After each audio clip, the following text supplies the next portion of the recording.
ማለዳ የመጣ ስታነቃኝ። እንደምን አደራችሁ ክቡራትና ክቡራን የምፅዓቱ አዋጅ ነጋሪ አገልግሎት አድማጮቻችን፣ ሰላም ለእናንተ ይሁን። የማለዳ ቁርሳችንን አሁን ጀምረናል። አዘጋጅ እና አቅራቢ ፓስተር አለማየሁ ነሞ። መልካም ጊዜ ሆነላችሁ። ከሕይወት ምንጭ ውሃ ስታረካኝ። ሰላም ጤና ይስጥልን፣ እንደምን አደራችሁ።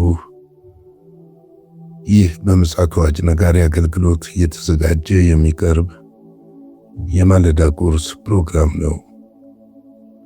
ወደ ዛሬው ፕሮግራማችን ከማለፋችን በፊት ይህንን ማለዳ የሰጠንን እግዚአብሔር አምላካችንንና አባታችንን አብረን አመስግነን ወደ ዛሬው የማለዳ ቁርስ እናልፋለን።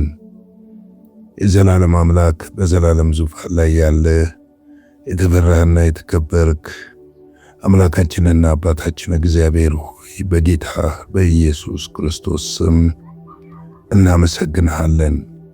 ክብርን ምስጋናን ከዘላለም እስከ ዘላለም ለታላቁ ስምህ እናመጣለን።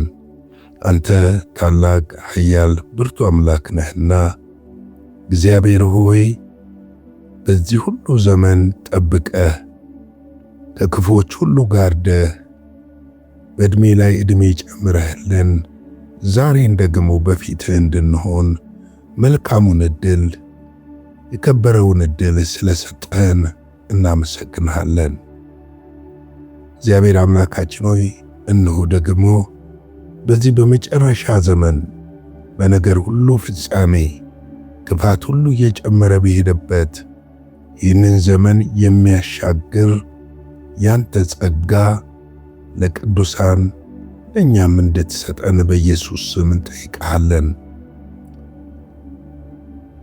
ጳውሎስ ኃይልን በሚሰጠኝ በክርስቶስ ኢየሱስ ሁሉን እችላለሁ እንዳለ ሁሉን የሚያስችል ያንተ ኃይልና ጸጋ ነውና ለኔና ለወገኖቼም እግዚአብሔር የዘላለም አምላክ ይህ ጸጋ እንዲበዛልንና በዚህ በዘመን መካከል የሰጠንን የወንጌል አደራ መወጣት እንድንችል እንድትረዳን በኢየሱስ ክርስቶስ ስም እንጠይቅሃለን።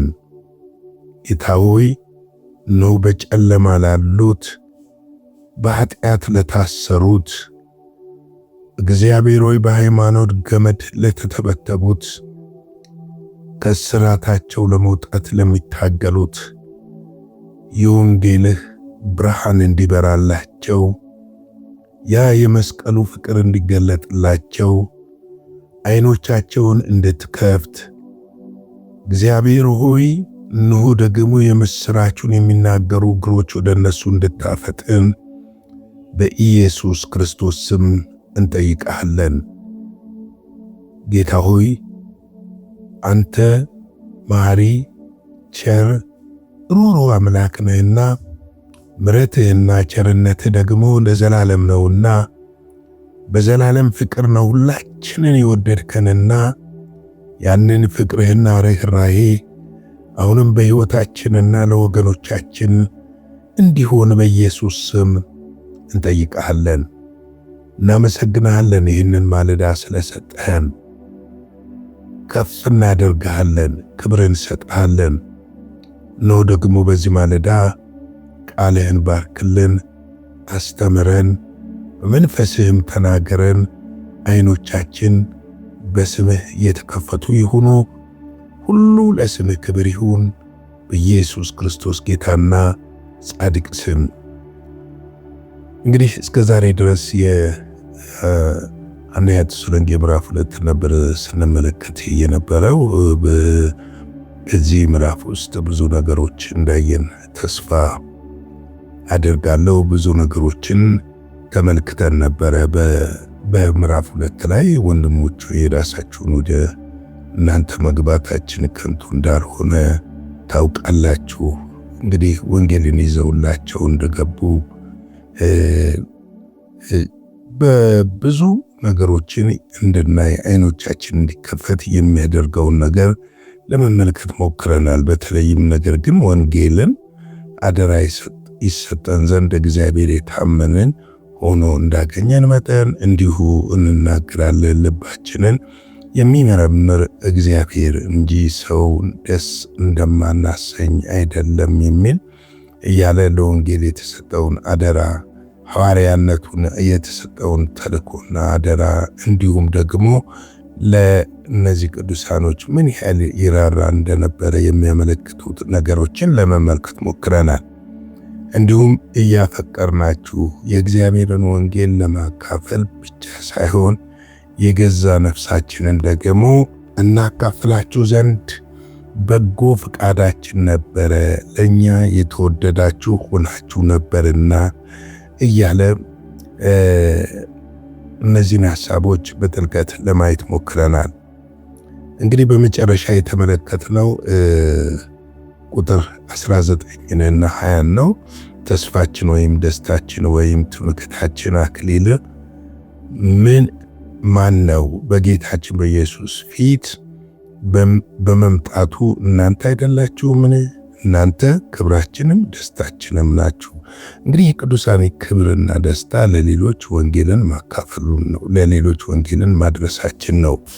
ሌሎች በክርስቶስ ኢየሱስ ከጨለማ አምልጠው የእግዚአብሔርን መንግስት መቀላቀላቸውና በእግዚአብሔር መንግስት ውስጥ ተካፋዮች እንዲሆኑ ስናደርግ ነው። በምድርም ያለነው ለዚሁ ነው፣ የተጠራነውም ለዚህ ነው። ይህንን ልናደርግ ነው እግዚአብሔር አምላክ በምድር ላይ ያስቀመጠን።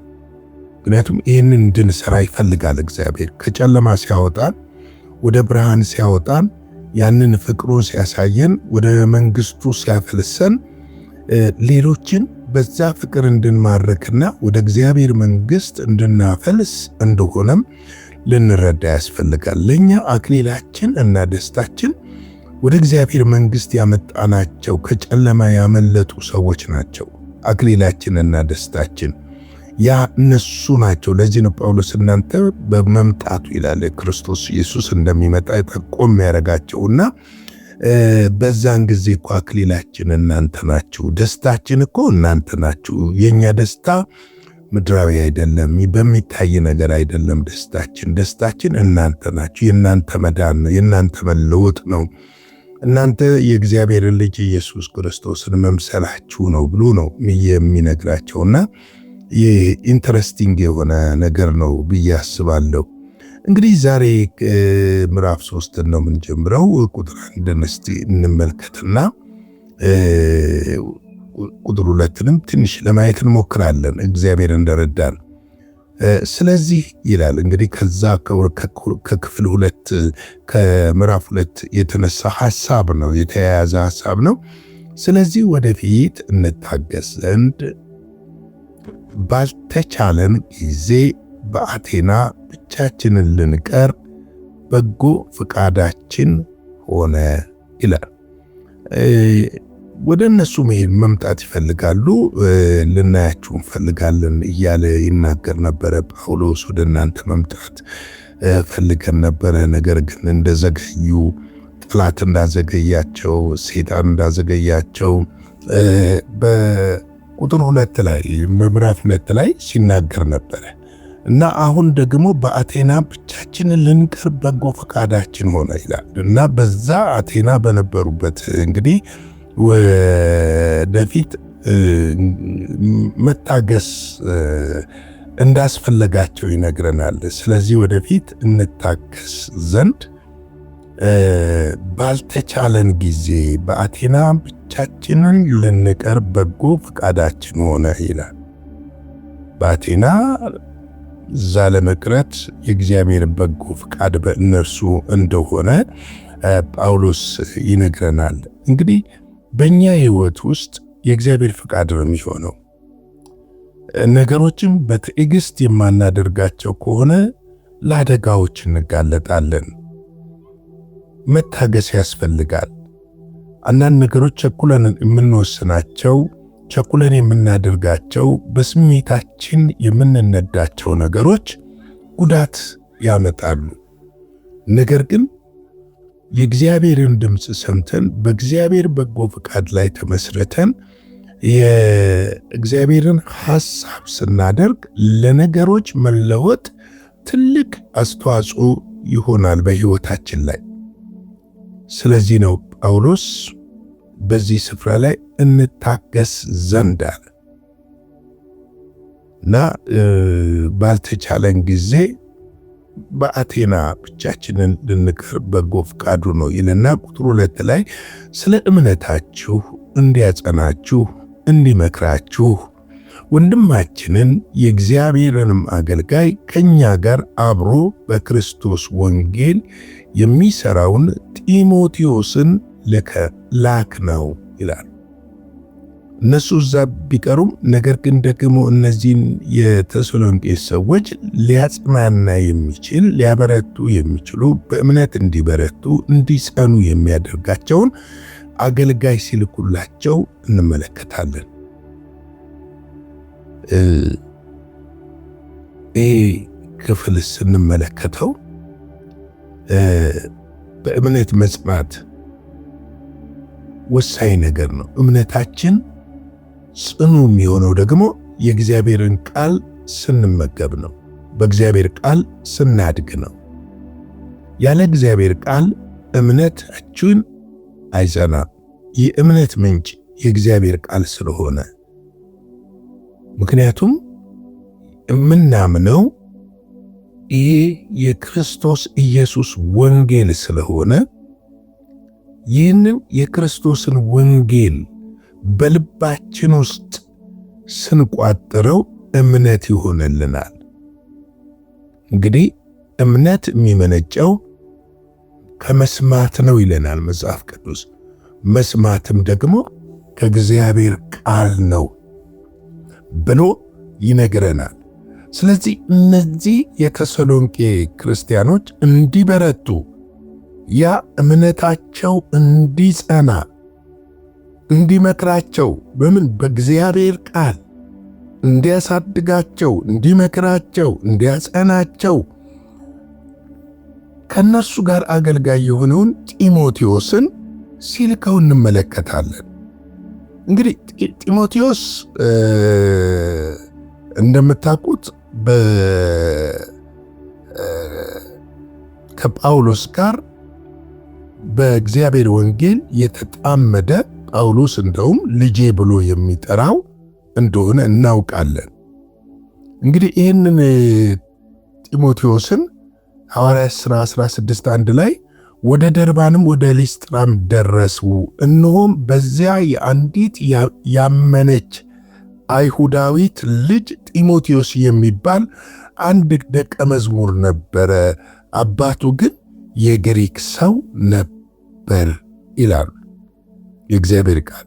እንግዲህ የአንዲት አማኝ የሆነ ልጅ ጳውሎስ ወስዶ ደቀ መዝሙር ያደረገው፣ በደቀ መዝሙርነት ያሳደገው፣ የእምነት ሰው የሆነ ብዙ ክርስቲያኖችን በእምነት ያሳደገ፣ በወቅቱ ግን ወጣት የነበረ አገልጋይ ነበር ጢሞቴዎስ። ስለዚህ ነው ምን ይላል? ወንድማችንን የእግዚአብሔርን አገልጋይ ይላል ከእኛ ጋርም አብሮ በክርስቶስ ወንጌል የሚሰራውን ጢሞቴዎስን ላክነው ብሎ ይነግረናል። የእግዚአብሔር ወንጌል አገልጋይ የሆነውን ነው በክርስቶስ የሚሰራውን ጢሞቴዎስን ልከናል።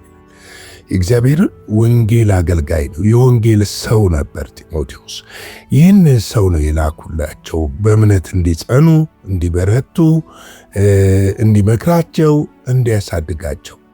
እንግዲህ በአገልግሎቱ ሰዎች ክርስቲያኖች ሕይወታቸው ማደግ የሚችለው ሌሎች ከነሱ የቀደሙ እግር ስር ሆነው ሲማሩና በእግዚአብሔር ቃል እየጸኑ ሲሄዱ በእምነታቸው እያደጉ እንደሚመጡ መጽሐፍ ቅዱስ በግልጽ ይነግረናል። እንግዲህ እኛም እያንዳንዳችን ስለ እምነታችን እንድንጸና ከእግዚአብሔር ቃል ልንማር ያስፈልጋል። የሚያስተምሩንም ሰዎች ሊኖሩ ያስፈልጋሉ። ምክንያቱም መንፈሳዊ ሕይወታችን ዕለት ዕለት እንዲያድግ ያደርገዋልና ማለት እወዳለሁ። እንግዲህ ለዛሬ ማለዳ ይሄንን ካልኩ በነገው ዕለት በሌላ በቀጣይ ክፍል እንገናኛለን። ላይክ፣ ሼር፣ ሰብስክራይብ በማድረግ አገልግሎታችንን በገንዘባችሁ ደግሞ እየደገፋችሁ ከኛ ጋር አብራችሁ እንድትቆሙ በጌታ ፍቅር እጠይቃለሁ። አጭር ጸሎት እንጸልይና እንጨርስ። የዘላለም አምላክ እግዚአብሔር ሆይ ስለዚህ ማለዳ ስለ ምሕረትህ፣ ስለ ቸርነትህ፣ ስለ በጎነትህና ስለ ሰጠህን ቃል ደግሞ እናመሰግንሃለን። ክብር ምስጋና ከዘላለም እስከ ዘላለም ለታላቁ ስምህ ይሁን። ስለ ሁሉ ነገር ተባረክ። ክብር ላንተ ይሁን፣ ምስጋና ላንተ ይሁን፣ አምልኮ ላንተ ይሁን። በነገር ሁሉ ከፍ በል። እናመሰግንሃለን፣ እናከብርሃለን። ስለ ሁሉ ነገር ተባረክ እንልሃለን። በኢየሱስ ክርስቶስ ጌታና ጻድቅ ስም አሜን።